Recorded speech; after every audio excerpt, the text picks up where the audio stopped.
Hello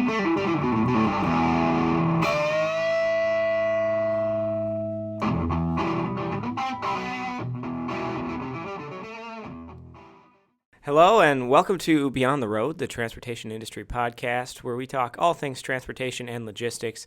Joining me once again to talk about the trucking industry during another month of the year is Josh Rivers. Josh is a sales team manager with ATS Logistics and stops by once a month to talk about what's going on in the transportation marketplace and what we can expect as shippers or carriers, I suppose, in the month ahead. So thanks for joining. I suppose. I guess there's truck drivers out there. Plenty of them. Millions. Millions even, yeah. Yeah, as always, fun. I love being here for this. The beauty of this episode is that a lot of the problems that you encounter in December are very applicable to January as well. Rollover. While this may seem like a, hey, he already said that episode. Yeah. It's because it still very much applies. Yeah. I'll dive right into it. So the first thing that we can encounter in January is New Year's Day is on a Monday this year. And what we've noticed this year in particular in regards to what happens after holidays is the bleed over this year has been a little bit more intense than we anticipated. We thought that with rates coming down that drivers would be more quick to get on the road. Yeah. But it seems like everybody was pretty smart with their money apparently, because drivers tend to sit tight for a little bit longer than we had anticipated, and which is fine. I mean, if you've got the time to kill and the money to do it, do it. Yeah. Take that vacation, go to Disney, do whatever you got to do. But what this means with New Year's Day being on a Monday, any freight that's going to be moving that week, I would expect to see a lot tighter capacity. As we've noticed in the past, that week between Christmas and New Year's, there's very, very tight capacity, and rates tend to go through the roof because drivers park it for Christmas, and then they're not going to start it up again until after New Year's. And they may not start up again until Wednesday after New Year's, Thursday after New Year's. We don't really know for sure, but that's just based off of what we've seen thus far from previous holidays this year. So that's going to be something that's going to affect both equipment types, dry vans, flatbeds. You can expect that to impact both equipment types, like I said. Another thing to worry about is for dry vans in particular, everybody thinks that, the retail season is just through the holidays. Mm-hmm. And then when we get to January, it's great. Everything's fine. There's still a little bit of retail demand that lingers into the new year. People spending their gift cards exactly. Or what? Really? That's exactly where I was going to go with that. It's because everybody's gifted, everybody who's gifted a gift card or cash or anything like that is going to go use it. And they're going to buy these goods from these retailers, from these online stores, and these goods have to be transported. So I would expect to see a little bit of a demand like that bleeding into the first couple weeks of January, maybe even the entire month. But I think it's going to be more so intense that those first couple weeks as those gift cards get used up. The open deck side of the house is more or less the same. The capacity constraints that we discussed just a few moments ago are going to affect them as well, because like I said, guys are going to be anxious to, or not so anxious to, get back on the road.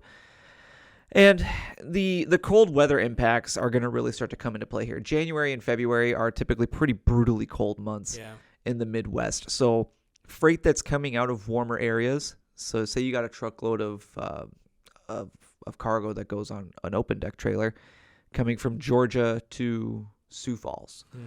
It's going to be more expensive and more difficult to cover, to provide a driver for that, due to the fact that you're taking a driver from Georgia where it's 75, sunny, it's nice, everything's great, and you're going, hey, can you do me a favor and drop this off in Sioux Falls where it's minus 20 and 20 mile an hour winds and wind chill is minus 44, and by the way, I need you to get out and untarp this, and the wind gust. It's just not pleasant. It's not a pleasant experience. I don't like going outside for more than 15 minutes with just a jacket on here. If I'm going to spend prolonged time outside, I hardly breathe fresh air in the winter. So.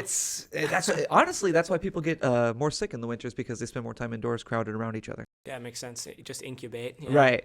I always thought, my mother always told me, it's like, oh, don't go outside in the cold, you'll get sick. And I looked it up and like, well, it's not quite that. It's the fact that you're around all these people. You should probably go outside more. Yeah. Right. Exactly. Go camping in the winter, everybody. So those are the big things that are going to play a factor here. Over-dimensional transportation, like we talked about, the daylight is minimal in the winter hours, so you will lose a lot of over-dimensional travel time because of limited daylight, because there's a lot of freight that's over-dimensional that can only travel during daylight hours. Yeah. And you're going to lose a significant chunk of that in the wintertime, and January is no exception, obviously. So that's one of the big things to look out for. The open deck side of the house is typically very, very slow in January. There's a couple of customers that we work with that haul open deck freight that have buy seasons in January, late January, early February. So they tend to move a little bit more, but that's definitely the exception and not the norm. And that's just speaking from experience. The handful of years that I've been doing this, that's what I've seen. Sure. Buy season meaning they're They're trucking an inbound product. They're sending out product to distributors. Oh, So their distributors are basically saying, we sold X amount of this last year. It's in really big demand. We need to buy. Make sure we have X amount in stock for this year. So they send those orders in January, and then by late January, early February, those suppliers are fulfilling those orders and sending them out via truck to get to these distributors or if you think I speak from building supplies because that's what I worked with the most when I was in sales, is we had a customer that moved building products, decking, siding, things of that nature. And all of the folks that would sell these decking and siding, construction companies or wholesalers would take that time to purchase all of their product that they wanted, that they were going to need during the spring rush when it happened. And they would stock up, make sure everything was ready to rock. And that's where that buy season happens. Sure. Construction materials, unless it's down south, it's not really moving. So, obviously construction season pretty much stops for a good chunk of the country this time of year, pretty much from Washington State. If you draw a line from Oregon straight across to the East Coast and even lower in portions of the country, construction is just done with. Wisconsin, Minnesota, Iowa, Illinois, the Dakotas, Montana, Wyoming. Montana and Wyoming in particular can get pretty bad this time of year from snowstorms, and not just snowstorms, but winds. Yeah. There are portions of highways through those states and into Idaho as well and into the Dakotas as well, where because it's so flat, the winds will be a sustained 20, 30 miles an hour. And that's dangerous for semi-trucks. If you think about, a dry van trailer, that's basically a big sail going through that portion of the country. So it's not safe, and it's borderline impassable in some instances. And in some instances, it actually is impassable. They will shut down the highways and say that travel is not allowed. Yeah. I was unfortunate enough to be caught in a situation similar. Oh. Yeah. When I was in the Navy traveling back to San Diego, I was coming back from Washington, and the portion of California we were going to was Northern California to pick up our pets that we had left with a friend. And we had to go through Montana and Wyoming, and we got caught in a snowstorm, and they shut down I-80. And I was like, hey, man, I'm on leave. I was talking to the sheriff. I was like, how do I get out of here? Mm-hmm. He's like, you don't. Yep. He's like, unless you go all the way back to, I think it was like 150 miles behind us, and then go down and around. And I was like, oh, my God. So that's a reality truck drivers. That's a very, very serious reality that truck drivers deal with. We also want to be cognizant of ice storms. This is the time of year, January is known, where you're going to have the glare ice events, the black ice events, similar to what we saw a couple of years ago in Texas and Oklahoma. It's possible that happens again. It's a rare occurrence, but if it's going to happen, this is the time it will happen. So. Yeah. Are you foreseeing that, Q1 of 2024 is going to be relatively similar from a kind of a rate and capacity standpoint? From what we're seeing, it's more so, it's that return to normalcy that we've been talking about probably the past, I think, 6 or 7 episodes, where we talked about rates coming back to reality, right? That hangover from the pandemic is more or less done and over with now from what we can see. And rates are coming back to reality, which to some carriers feels like the end of the world because people got used to living off of those extremely high rates for 2 years, really. And that return to normalcy that we've been seeing this year, we expect it to continue. And that might feel catastrophic to some carriers. And the reality is it's just going back to where we were. We're more or less back on schedule. Obviously, there's been increases. There will be increases. If you look at a year-over-year chart from 2010 to 2019, I mean, rates consistently went up. Demand consistently went up. We were doing well. Yeah. And then it blew up in 2020 after that initial wave of pandemic, when everything tanked super hard. And we were all wondering, like, are we going to have a job at the end of the month here? What's going on? Where's the toilet paper? Right, exactly. People are using washcloths. But when that kind of rebounded in the spring, late spring, early summer, and rates went through the ceiling because a lot of carriers left the market and it just kind of hung around, right? Yeah. 2021, we're like, well, maybe it'll get better. And it didn't. It got exponentially worse. And then we're like, well, 2022, maybe it'll get better. And towards the end of 2022, we saw a little bit of a glimmer, a hint, if you will, that, hey, maybe things might be getting better. And then in 2023, that's when it really hit. Probably in the summertime, so late summer, early fall, where we're like, this is where we should have, this is where we were supposed to be this year.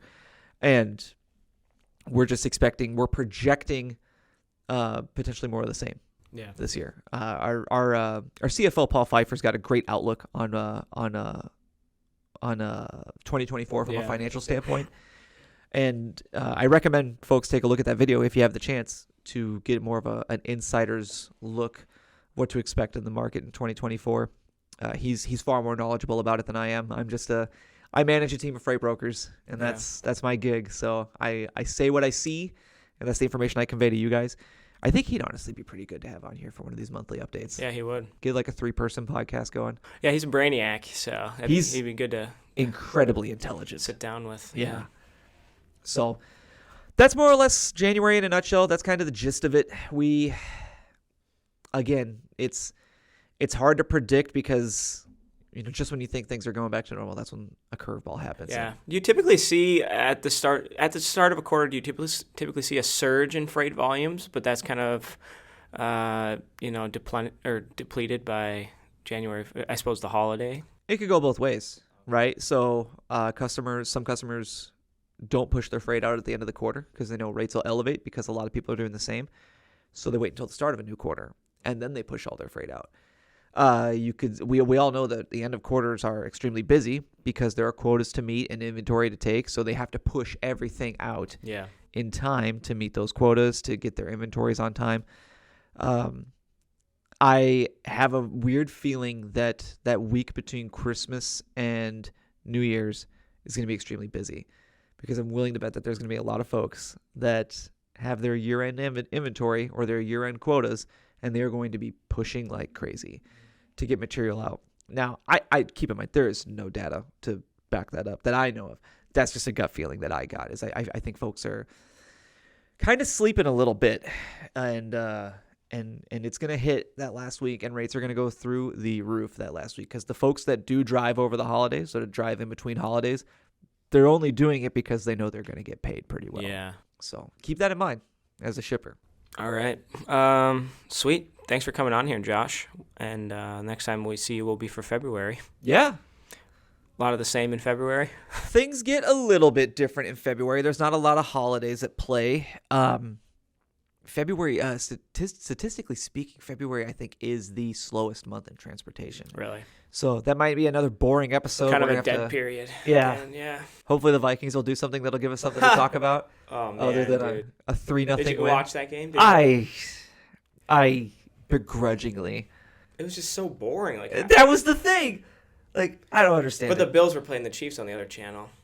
That was the other game at that time. I think the Bills and the Chiefs. I think they had the Sunday night game. I thought. No, that was the. Or was that the afternoon game? Cowboys and Philadelphia. Oh yeah. You're right. Either way, it was tough to watch. Yeah. Somebody made the joke that our offensive coordinator's blood alcohol content level was higher than the score for 3 quarters. Oh no! It's like, oh man. Yeah, and then they scored the same amount of points as the Wild that day too. The Wild scored 3 when your hockey team ties your football team and they both win. Oh, that's tough. And for those of you still around, we do have a new video in regards to pricing and what's happening with the market. It's myself. Again, I'm not trying to plug myself into all these videos here, but we do a little bit of it's a quick 2-minute video. We get a little bit more in depth on why rates do what they do. Provides a little bit of insight, shows that, as catastrophic as it may seem, this is more or less a return to normalcy. So check it out when you get the chance. I believe we can we link it in the description here? Yeah. We'll put that in the show notes below. Perfect. You have been listening to Beyond the Road, the transportation industry podcast produced by Anderson Trucking Service. If you liked what you heard here today, make sure to follow along wherever you listen to podcasts so you don't miss our next episode, which we publish multiple times per month. For more transportation industry-related content and information, head over to the ATS Inc. Learning Hub at atsinc.com/learning-hub. On the Learning Hub, you'll find the resources Josh talked about, that video from Paul, and that additional pricing video that we just published. In addition to that, you'll find resources like blog articles, videos, podcasts like this one, downloadable tools, and more, all created to help you become the supplier that always delivers for its customers. Thanks again, and we'll speak to you again soon.